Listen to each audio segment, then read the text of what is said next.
കർത്താവിന്റെ ധന്യനാമം ഇന്ന് പ്രഭാതത്തിലും മഹത്വപ്പെടുമാറാകട്ടെ. എല്ലാ സഹോദരങ്ങൾക്കും യേശുക്രിസ്തുവിന്റെ അനുഗ്രഹീത നാമത്തിൽ ക്രിസ്തീയ വന്ദനത്തെ അറിയിക്കുന്നു. ഒരു ദിവസം കൂടെ ദൈവം ദാനമായി നൽകി ദൈവത്തിന്റെ ദയയും കരുണയും കരുതലും ഓർത്ത് നന്ദി നിറഞ്ഞ ഹൃദയത്തോടെ സ്തോത്രം ചെയ്യുന്നു. അവിടെ നല്ലവനാണ്, അവിടുത്തെ ദയ എന്നേക്കുമുള്ളത്. എല്ലാ കാലത്തും യഹോവയിൽ ആശ്രയിപ്പാൻ നമ്മുടെ ഹൃദയം ദൈവത്തിന്റെ മുമ്പിൽ പകരാൻ ഇടയാവണം. തങ്ങൾ ആശ്രയിക്കുന്നവരെ അറിയുന്ന ഒരു ദൈവമാണ്.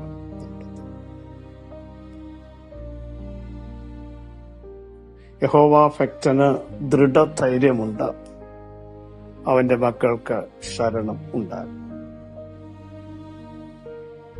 സഹോദരങ്ങളെ, നമുക്കെപ്പോഴും ഒരു ധൈര്യമുണ്ടാവും. നടത്തുന്ന ദൈവവും സൂക്ഷിക്കുന്ന ദൈവവും കരുതുന്ന ദൈവവും തുറക്കുന്ന ദൈവവും സഹായിക്കുന്ന ദൈവവും നമ്മുടെ ദൈവമാണ്. വേറൊരു ദൈവമില്ല. രക്ഷിപ്പാൻ കഴിയാതെ വണ്ണം യഹോവയുടെ കൈ കുറുതായി പോയിട്ടില്ല. കേൾപ്പാൻ കഴിയാതെ വണ്ണം അവിടുത്തെ ചെവി മന്ദം ആയിട്ടുമില്ല.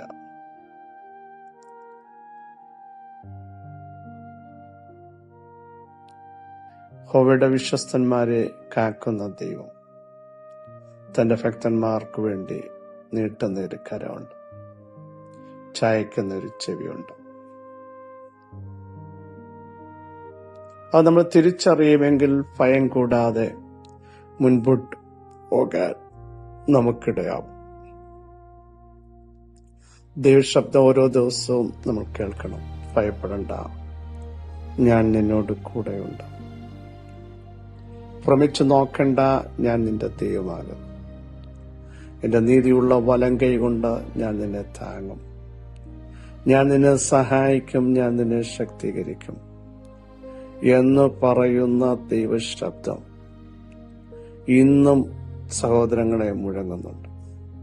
അത് കേട്ടൊരു പ്രഭാതം ആരംഭിച്ചാൽ ഭയപ്പെടണ്ട, ശക്തി നൽകും, സഹായിക്കും, വലം കൈ കൊണ്ട് താങ്ങും. പിന്നെ നമ്മളെന്തിനാ എന്തെങ്കിലും ശക്തികളെ കണ്ട് ഭയപ്പെടുന്നത്? ദൈവശബ്ദം വിശ്വസിക്കണം, അത് ഏറ്റെടുക്കണം. അതിനനുസരിച്ച് യാത്ര ചെയ്യാൻ തയ്യാറാകുമെങ്കിൽ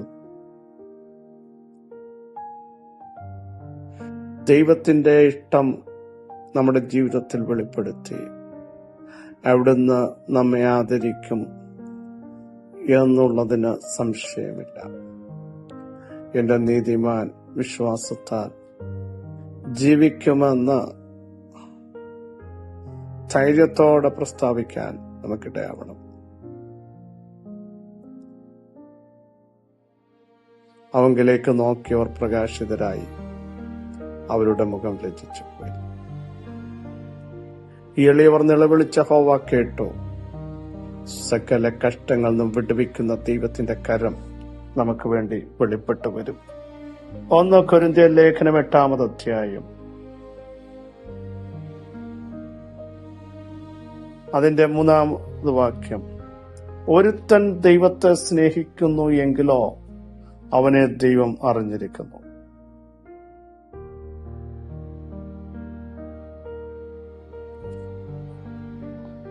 ദൈവത്തെ സ്നേഹിക്കേണ്ടതുപോലെ ആഴമായി സ്നേഹിച്ചാൽ, വചനത്തിന്റെ സത്യങ്ങളിലേക്ക് വരാൻ തയ്യാറായാൽ, കൊരിന്ത്യർ സഭയ്ക്ക് ലേഖനം എഴുതുമ്പോൾ പറയുന്നു, അറിയേണ്ടതുപോലെ അറിയാൻ, പ്രമാണത്തിന് വേണ്ടി നിൽക്കാൻ, ചട്ടപ്രകാരം ജീവിക്കാൻ, ദൈവഹിതം സംബന്ധിച്ചൊക്കെയും ശക്തരാകാൻ ഇടയാവണം. വിളിച്ച വിളി മനസ്സിലാക്കി മുൻപോട്ട് പോകണം. കോംപ്രമൈസിന് തയ്യാറാകരുത് ഒരു ക്രിസ്തീയ വിശ്വാസി. അവൻ ദൈവത്തെ അറിയണം, ആഴമായൊരറിവ്. ഒരുത്തൻ ദൈവത്തെ സ്നേഹിക്കുന്നു എങ്കിൽ ആഴമായ സ്നേഹ, അഗാപ്പെ, അതാണ് കാൽവറിയിലൂടെ നമുക്ക് കർത്താവ് നൽകിയത്. പ്രാണനെ വെച്ച് തന്ന സ്നേഹം, അവസാനത്തുള്ള രക്തവും തന്ന സ്നേഹം. ഇനി രക്തമില്ലായിരുന്നു ബാക്കി തരാൻ. ആ സ്നേഹമാണ് കർത്താവ്. അപ്പൊ അതുകൊണ്ട് ഒരുത്തൻ ദൈവത്തെ സ്നേഹിക്കുന്നു എങ്കിൽ അവനെ ദൈവം അറിഞ്ഞിരിക്കുന്നു. അറിയുമെന്നല്ല, അറിഞ്ഞിരിക്കുന്നു. സഹോദരങ്ങളെ, അറിയേണ്ടവർ ആരും നിങ്ങളെ അറിഞ്ഞില്ലെങ്കിലും മനസ്സിലാക്കിയില്ലെങ്കിലും നിങ്ങളെ അറിയുന്ന ഒരു ദൈവമുണ്ട്, നടത്തുന്ന ഒരു ദൈവമുണ്ട്. ദൈവത്തെ വിളിച്ചപേക്ഷിക്കുന്ന ഒരുവൻ മരുഭൂപ്രയാണത്തിൽ നടന്നാൽ, നമുക്കറിയാം ഹാഗർ മരുഭൂമിയിലാണ്, അബ്രഹാം അറിഞ്ഞില്ല. സാറയ്ക്കും ആ കരത്തിന്റെ ശബ്ദം അറിയാൻ പറ്റിയില്ല. പക്ഷേ ദൈവം അറിഞ്ഞു. ഹാഗറെ എന്ന് വിളിച്ചു. ബാലനെ താങ്ങി എഴുന്നേൽപ്പിച്ചോളാം പറഞ്ഞു. നിന്റെ വാഗ്ദത്തം ഇനി ഒരിക്കലും കയ്യിൽ നിനക്കെടുക്കാൻ പറ്റത്തില്ലെന്ന് നീ ചിന്തിച്ചു മാറ്റിവെച്ച വാഗ്ദത്തങ്ങളെ കയ്യിലെടുത്തില്ലേ ഹാഗർ? അതാണ് ദൈവം അറിഞ്ഞാൽ മരുഭൂമിയിൽ അറിയും. ഏലിയാവിനെ മരുഭൂമിയിൽ ദൈവം അറിഞ്ഞില്ലേ?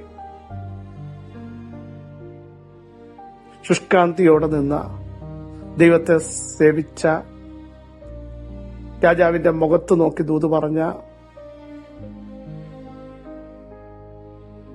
ദൈവിക പ്രമാണത്തോട് പറ്റിയിരുന്ന ആ മനുഷ്യനെ മരുഭൂമിയിൽ ദൈവം ഇട്ടച്ചു പോയില്ല. ദൈവം അറിഞ്ഞു. സ്തോത്രം. ദൈവം അറിഞ്ഞപ്പോ മതിയെന്ന് പറഞ്ഞെടുത്തു ദൈവം തട്ടി എഴുന്നേൽപ്പിച്ച് അടുത്ത തലത്തിലേക്ക് കൊണ്ടുപോവുകയാണ്. സ്തോത്രം. എത്ര പേർക്ക് വിശ്വസിക്കാൻ കഴിയും? ദൈവം നമ്മെ അറിയുന്ന ദൈവമാണ്. ദൈവം നമ്മളെ മനസ്സിലാക്കുന്ന ദൈവമാണ്. ആരും നിങ്ങളെ മനസ്സിലാക്കിയില്ലെങ്കിലും ദൈവത്തെ സ്നേഹിക്കുന്നവനെ ദൈവം മനസ്സിലാക്കും. സ്തോത്രം. പൗലോസിനൊക്കെ സ്വന്തം ജീവിതത്തിൽ പറയാൻ പറ്റും, തന്നെ ദൈവം അറിഞ്ഞിട്ടു. ജീവിതത്തിന്റെ ഓരോ ഏടുകൾ, പ്രതിസന്ധികൾ രൂക്ഷമായപ്പോ അവിടെയും തന്നെ ദൈവം അറിഞ്ഞു. യോസഫിനെ ദൈവം അറിഞ്ഞില്ലേ സഹോദരങ്ങളെ? സഹോദരങ്ങൾ അറിയാതിരുന്നപ്പോ, മാറ്റി നിർത്തിയപ്പോ, അഡ്രസ് നഷ്ടപ്പെടുത്തിയപ്പോ ദൈവം യോസഫിനെ അറിഞ്ഞു. ദൈവം അറിഞ്ഞാൽ എല്ലാവരുടെയും മീതെ നിന്നെ ഇരുത്തും. ദൈവാത്മാവ് നിന്നിൽ ഉണ്ടെന്ന് ദേശത്ത് ദൈവം വെളിപ്പെടുത്തും. പ്രാർത്ഥിക്കുന്നവനെ ദേശം അറിയും, ദേശത്ത് ദൈവം അറിയിക്കും. സ്തോത്രം.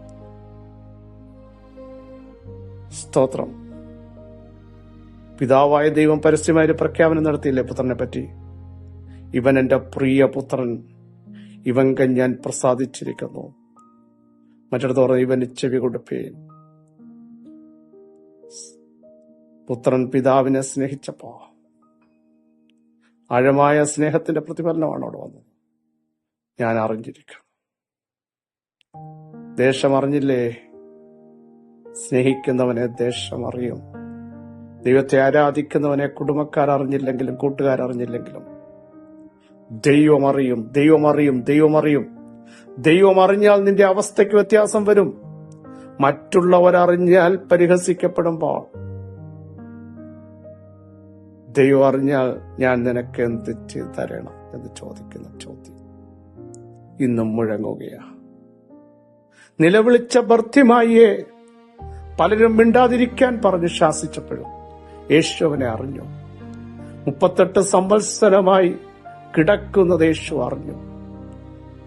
അവന്റെ മനോനില തെറ്റി, മൈൻഡ് സെറ്റ് ഇടിഞ്ഞു, പ്രതീക്ഷ നഷ്ടപ്പെട്ടു. പക്ഷേ അവനെ അറിഞ്ഞു.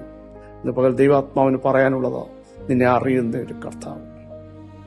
പ്രിയ സഹോദര, സഹോദരി, കുഞ്ഞെ, നിന്നെ ദൈവം അറിയുന്നു. നീ ചോദിക്കുന്നത് എന്നെ അറിയാൻ ആരുമില്ല, എന്നെ മനസ്സിലാക്കാൻ, എന്നെ ഉൾക്കൊള്ളാൻ, എന്റെ ഭാരം ഷെയർ ചെയ്യാൻ ആരുമില്ല. ഇല്ല, ദൈവം നിന്നെ അറിയും. നിന്റെ ഭാരം യഹോവയുടെ മേൽ വെച്ചു. അവൻ നിന്നെ പുലർത്തും. നീതിമാൻ കുലുങ്ങിപ്പോകാൻ അവിടുന്ന് സമ്മതിക്കില്ല. ഏത് വിഷയമാകട്ടെ, മനം തകർന്നവരുടെ മുറിവുകളെ കെട്ടുന്ന, അവരെ അറിയുന്ന, മാറാത്ത മുറിവ്, മറക്കാത്ത മുറിവ് ഇന്ന് പകൽ ഉണക്കാൻ കഴിവുള്ളവന്റെ സാന്നിധ്യം തിരിച്ചറിയൂ. കർത്താവ് നിങ്ങളെ അറിയുന്നു. കർത്താവ് നിങ്ങളെ അറിയുന്നു. കർത്താവ് നിങ്ങളെ അറിയുന്നു. ദൈവം നിങ്ങളെ സഹായിക്കുന്നു. ദൈവത്തിന്റെ കരം നിങ്ങൾക്ക് വേണ്ടി വെളിപ്പെട്ടു വരുന്നു. അത്ഭുതങ്ങൾ സംഭവിക്കുന്നു. സർവശക്തിയുള്ള ദൈവമേ, സ്വർഗീയ പിതാവേ, സ്വർഗത്തിലും ഭൂമിയിലും സകലവിധ അധികാരവും ലഭിച്ച വാഴ്ത്തപ്പെട്ട കർത്താവേ, നിങ്ങളുടെ കൃപയ്ക്കും അങ്ങയുടെ സാന്നിധ്യത്തിനും നിങ്ങളുടെ ശക്തിക്കുമായി ഞങ്ങൾ സ്തോത്രം ചെയ്യുന്നു. എല്ലാ വിടുതലുകളാലും ദൈവം നയിക്കണമേ. ദൈവത്തെ സ്നേഹിക്കുന്നവനെ തള്ളിക്കളയാത്ത, ഉപേക്ഷിക്കാത്ത, ചേർത്ത് നിർത്തുന്ന, പാറമേൽ ഉയർത്തുന്ന അങ്ങയുടെ ശ്രേഷ്ഠഭുജത്തിനായി സ്തോത്രം. ഈ ബലത്തോടെ അവിടെ ഞങ്ങളെ നയിക്കും. പരിശുദ്ധാത്മാവ് ഞങ്ങളെ ഗൈഡ് ചെയ്യും. നിങ്ങളുടെ കൃപ കൂടെ ഇരിക്കും. സകല മഹത്വം അങ്ങേക്ക് യേശുവിൻ നാമം തന്നെ. ആമേൻ. ക്രിസ്തുവിൽ വാത്സല്യ സഹോദരങ്ങളെ, ദൈവത്തെ സ്നേഹിക്കൂ, ദൈവത്തെ അറിയൂ, ദൈവത്തോട് ചേർന്നിരിക്കൂ, ദൈവത്തെ മാനിക്കൂ. എന്നെ മാനിക്കുന്നവനെ ഞാൻ മാനിക്കുമെന്ന വചനപ്രകാരം ധൈര്യത്തോടെ മുമ്പോട്ട് പോകും. കർത്താവ് എല്ലാവരെയും സഹായിക്കട്ടെ. ക്രിസ്തുവിൽ നിങ്ങളുടെ സഹോദരൻ.